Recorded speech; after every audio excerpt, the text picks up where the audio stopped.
Hello दोस्तों, स्वागत है आप सभी का हमारे चैनल पर। दोस्तों, आज हम दूसरा जीके टेस्ट लेकर आए हैं और आज के वीडियो में भी हम टॉप 25 क्वेश्चंस को जो है कवर करेंगे। तो चलिए स्टार्ट करते हैं। और दोस्तों, कितने क्वेश्चंस आपके करेक्ट होते हैं उसे भी आप कमेंट बॉक्स में ज़रूर बताएंगे।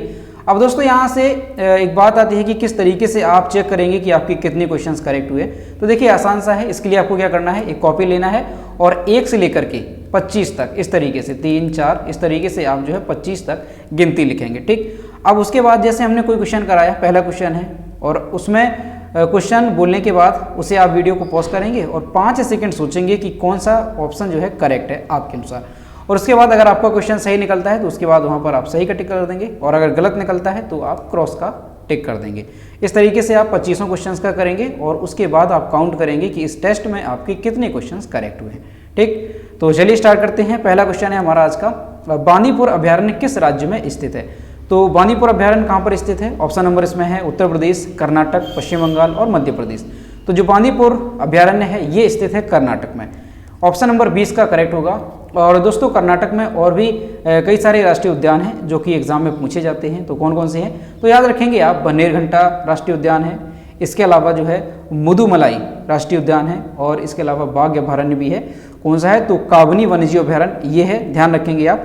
और आपका नागरहोल राष्ट्रीय उद्यान। तो ये सारी जो राष्ट्रीय उद्यान और बाघ अभयारण्य है ये फेमस है कहाँ पे, कर्नाटक के। ठीक, ध्यान रखेंगे। ऑप्शन नंबर बी इसका करेक्ट होगा। अगला क्वेश्चन है, कौन भारतीय राष्ट्रीय कांग्रेस के प्रथम मुस्लिम अध्यक्ष थे? तो इसमें ऑप्शन दिए हैं बदरुद्दीन तैयब, मोहम्मद अली जिन्ना, मौलाना अबुल कलाम आज़ाद और M.A. अंसारी। तो इसका जो करेक्ट आंसर है वो आपका ऑप्शन नंबर ए हो जाएगा, बदरुद्दीन तैयब। ये जो है भारतीय राष्ट्रीय कांग्रेस के प्रथम मुस्लिम अध्यक्ष थे। ठीक, आगे बढ़ते हैं। अगला क्वेश्चन है, किस मुगल शासक ने दीन ए इलाही धर्म चलाया था? ठीक, ऑप्शन दिए गए हैं बाबर, हुमायूं, अकबर और शाहजहां। तो इसका जो करेक्ट आंसर है वो आपका हो जाएगा ऑप्शन नंबर सी, अकबर ने शुरू किया था कौन सा, दीन ए इलाही धर्म। ठीक, याद रखेंगे। अगला क्वेश्चन है, भू स्थिर उपग्रह की पृथ्वी से ऊंचाई कितनी होती है? तो भू स्थिर उपग्रह की पृथ्वी से जो ऊंचाई होती है, यानी जो सैटेलाइट्स होते हैं उनकी ऊंचाई कितनी रखी जाती है? तो इनकी जो ऊंचाई है वो होती है 36,000 किलोमीटर। ऑप्शन नंबर बी यहाँ पर आपका करेक्ट हो जाएगा। जो भू स्थिर उपग्रह हैं, जो सैटेलाइट्स हैं, उनकी पृथ्वी से ऊंचाई अगर हम देखें तो वो होती है 36,000 किलोमीटर। अगला क्वेश्चन है, इंद्रधनुष में कितने रंग होते हैं? तो इंद्रधनुष में कितने रंग होते हैं? तो 7 रंग होते हैं। ऑप्शन नंबर सी यहाँ पर करेक्ट होगा। और दोस्तों, कौन कौन से रंग होते हैं आपने पढ़ा होगा 12th में, याद होगा आपको, विवग्योर जो है आप पढ़ते थे, विवग्योर आप पढ़ा करते थे। तो यही वो 7 रंग होते हैं कहाँ पे, इंद्रधनुष में। अब यहाँ पर V फॉर क्या है तो violet, I for indigo, B for है ब्लू एंड G फॉर है ग्रीन और Y फॉर है येलो, O फॉर है ऑरेंज और R फॉर है रेड। ठीक, तो याद रखेंगे ये सारे कलर हैं, 7 कलर जो कि इंद्रधनुष में होते हैं। यहीं से क्वेश्चन पूछा जाता है कि जो सबसे ज़्यादा प्रकीर्णन होता है वो किस कलर का होता है? तो आप ध्यान रखेंगे, सबसे ज़्यादा जो प्रकीर्णन होता है वो होता है वॉयलेट का, यानी कि बैगनी का। और सबसे अधिक जो तरंग दैर्घ्य होती है वो होती है रेड के, यानी कि लाल की। ठीक, तो यहाँ से ये बातें भी ध्यान रखेंगे। आगे बढ़ते हैं। अगला क्वेश्चन है, पराश्रव्य तरंगों की आवृत्ति कितनी होती है? तो पराश्रव्य तरंगों की जो आवृत्ति है वो कितनी होती है? तो 20,000 हर्ट्ज से अधिक। ऑप्शन नंबर 20 का करेक्ट होगा। दोस्तों, पराश्रव्य तरंगें होती क्या है? तो ऐसी तरंगें, ऐसी ध्वनि तरंगें जिनको मनुष्य अपने कानों से नहीं सुन सकता है, उनको कहते हैं पराश्रव्य तरंगें। यानी कि अगर हम बात करें कि मनुष्य कौन सी तरंगें सुन सकता है, तो ऐसी ध्वनि तरंगें जिनकी आवृत्ति 20 हर्ट्ज से लेकर के 20,000 हर्ट्ज तक होती है, उन ध्वनि आवृत्ति को, उन ध्वनि तरंगों को मनुष्य सुन सकता है। और जो पराश्रव्य तरंगें होती हैं इनकी जो आवृत्ति है वो 20,000 हर्ट्ज से अधिक होती है। इसी वजह से मनुष्य इन ध्वनि तरंगों को नहीं सुन सकते हैं। ठीक, तो ध्यान रखेंगे आप, पराश्रव्य तरंगें क्या होती हैं जिनको मनुष्य अपने कानों से नहीं सुन सकता है, तो इनकी आवृत्ति 20,000 हर्ट्ज से अधिक होती है। अगला क्वेश्चन है, भारतीय संविधान में पहला संशोधन कब किया गया था? तो ऑप्शन इसमें दिए गए हैं 1949, 1951, 1952 और 1967। तो ऑप्शन नंबर यहाँ पर करेक्ट हो जाएगा बी, 1951 में जो है भारतीय संविधान में पहली बार संशोधन किया गया था। ठीक है, ऑप्शन नंबर बी इसका करेक्ट हो जाएगा। और दोस्तों अभी तक अगर वीडियो को लाइक नहीं किया है तो वीडियो को लाइक कर दें और इस वीडियो को अपने दोस्तों के साथ शेयर भी करें। तो अगला क्वेश्चन है डूरंड कप का संबंध किस खेल से है। तो डूरंड कप पूछा है और कई बार एग्जाम में पूछा जाता है। तो इसका जो करेक्ट आंसर हो जाएगा वो हो जाएगा आपका option number C, football. Hockey नहीं होगा, याद रखेंगे।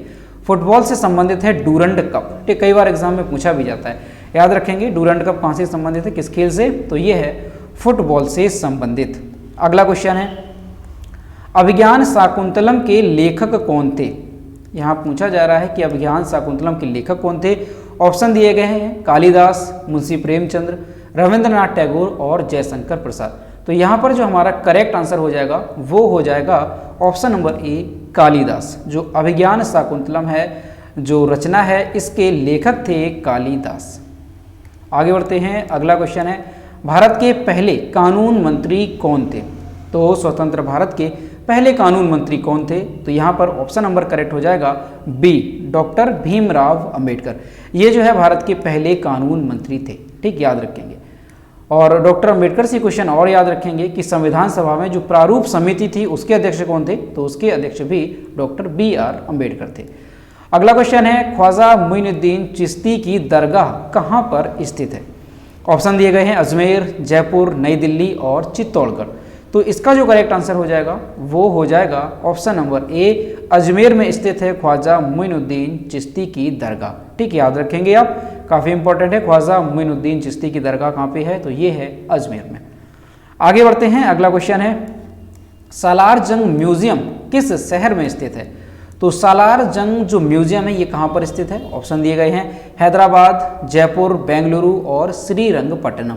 तो इसका जो करेक्ट आंसर है वो हो जाएगा ऑप्शन नंबर ए, हैदराबाद में स्थित है सालार जंग म्यूजियम। दोस्तों हैदराबाद कहाँ पर है, तो याद रखेंगे आप, तेलंगाना की ये राजधानी है हैदराबाद, जहाँ पर स्थित है क्या, सालार जंग का म्यूजियम। अब दोस्तों सालार जंग जो म्यूजियम है ये क्यों फेमस है। तो इसके फेमस होने का कारण क्या है कि इसकी प्रमुख कलाकृतियाँ। दोस्तों ये जो सालार जंग म्यूजियम है यहाँ पर क्या है, ये एक कला संग्रहालय है। यहाँ पर कलाकृतियों का संग्रह है और ऐसा माना जाता है कि 1.1, याद रखेंगे, 1.1 मिलियन कलाकृतियाँ यहाँ पर मौजूद हैं। ठीक है, तो ध्यान रखेंगे आप, सालार जंग म्यूजियम क्या है, ये एक कला संग्रहालय है। कहाँ पर स्थित है, तो तेलंगाना के हैदराबाद में ये स्थित है। आगे बढ़ते हैं। अगला क्वेश्चन है सम्राट अशोक ने किस युद्ध के बाद बौद्ध धर्म को अपनाया था। तो पूछा जा रहा है कि सम्राट अशोक ने किस युद्ध के बाद बौद्ध धर्म को अपनाया था। तो सम्राट अशोक ने अपनाया था कलिंग युद्ध के बाद। ऑप्शन नंबर ए यहाँ पर करेक्ट हो जाएगा कि जो कलिंग युद्ध हुआ था उसके बाद जो सम्राट अशोक ने है वहाँ पर देखा कि कितनी वहाँ पर जो है जाने गई लोगों की हत्याएं हुई और उससे जो सम्राट अशोक थे वो द्रवित हुए और उसके बाद उन्होंने जो है जो बौद्ध धर्म है वो प्रवचन सुने और इसके बाद ये बुद्ध जो भगवान है गौतम बुद्ध उनकी शरण में चले गए थे। ठीक, तो याद रखेंगे कि किस युद्ध के बाद, अक्सर एग्जाम में पूछा जाता है, तो कलिंग युद्ध के बाद। अब दोस्तों कलिंग युद्ध हुआ कब था वो भी ध्यान रखेंगे। तो 262 और 261 ईसा पूर्व में हुआ था कलिंग युद्ध। ठीक, ये बात भी ध्यान रखेंगे। अगला क्वेश्चन है दुनिया की सबसे लंबी नदी कौन सी है। तो दुनिया की सबसे लंबी नदी कौन सी है। तो ऑप्शन नंबर यहाँ पर करेक्ट हो जाएगा नील नदी। ये दुनिया की सबसे लंबी नदी है। अब दोस्तों सबसे लंबी नदी है तो लंबाई की अगर हम बात करें तो कितनी लंबी है ये, तो याद रखेंगे आप 6,650 किलोमीटर इस नदी की लंबाई है।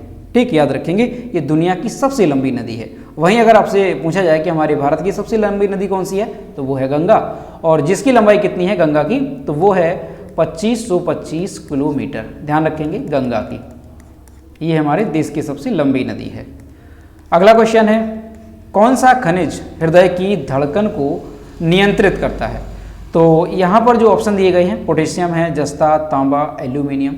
तो जो करेक्ट आंसर हो जाएगा वो हो जाएगा ऑप्शन नंबर ए, पोटेशियम। ये जो है हृदय की धड़कन को नियंत्रित करता है। ठीक, ध्यान रखेंगे ऑप्शन नंबर ए।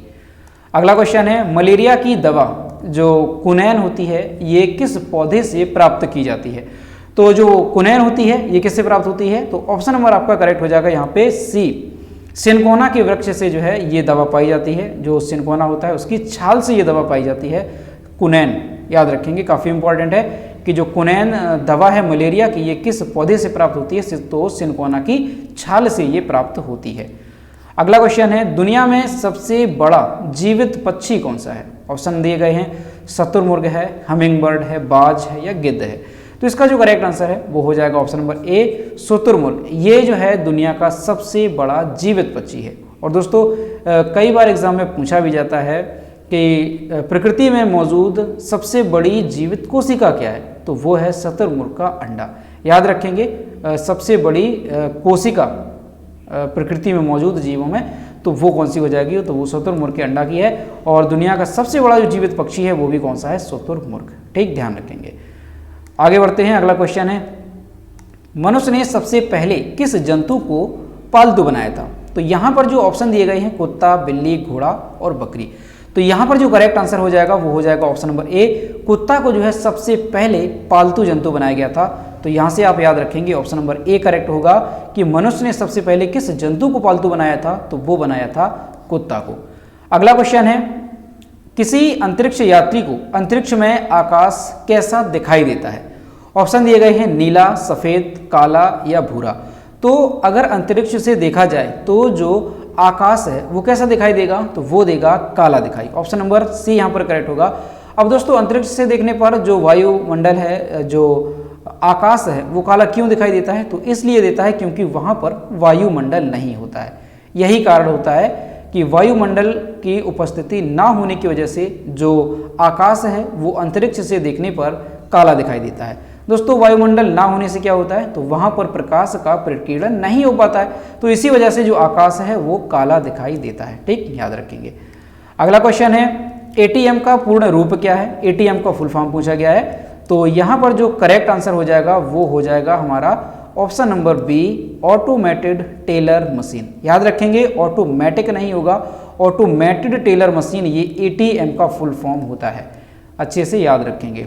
अगला क्वेश्चन है, भारत में पशुओं का सबसे बड़ा मेला कहाँ पर लगता है? तो भारत में पशुओं का जो सबसे बड़ा मेला है वो लगता है कहाँ पे? बिहार में। ऑप्शन नंबर सी यहाँ पर करेक्ट होगा। थर्ड यहाँ पर करेक्ट होगा कि जो बिहार है यहाँ पर भारत का सबसे बड़ा पशुओं का मेला लगता है। अगला क्वेश्चन है, वायुमंडल में कार्बन डाइऑक्साइड की मात्रा कितनी है? पूछा जा रहा है कि वायुमंडल में कार्बन डाइऑक्साइड यानी कि CO2 की मात्रा कितनी है? तो ऑप्शन नंबर यहाँ पर करेक्ट हो जाएगा कौन सा? तो याद रखेंगे आप डी, 0.03% जो है वायुमंडल में कार्बन डाइऑक्साइड की मात्रा है। दोस्तों कई बार एग्जाम में पूछा जाता है कि वायुमंडल में सबसे अधिक मात्रा में जो है कौन सी गैस पाई जाती है? तो याद रखेंगे आप कौन सी पाई जाती है? नाइट्रोजन। नाइट्रोजन जो है ये सबसे ज़्यादा पाई जाती है। और नाइट्रोजन का प्रतिशत कितना है? तो याद रखेंगे आप 78.08% जो है नाइट्रोजन पाई जाती है। दूसरे नंबर अगर हम बात करें कि दूसरी गैस कौन सी है जो वायुमंडल में सबसे ज़्यादा पाई जाती है, तो वो है ऑक्सीजन।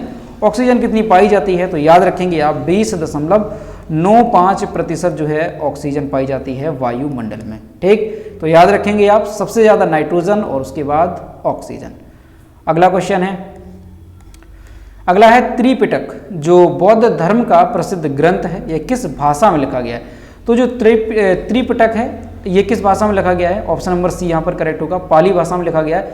और दोस्तों कई बार एग्जाम में इस तरह से भी क्वेश्चन पूछा जाता है कि जो त्रिपिटक ग्रंथ है ये किस धर्म से संबंधित है? तो याद रखेंगे बौद्ध धर्म से ये संबंधित है। और किस भाषा में लिखा गया है? तो पाली भाषा में ये लिखा गया है। अगला क्वेश्चन है, किस मौर्य शासक के शासनकाल में तृतीय बौद्ध संगीति का आयोजन किया गया था?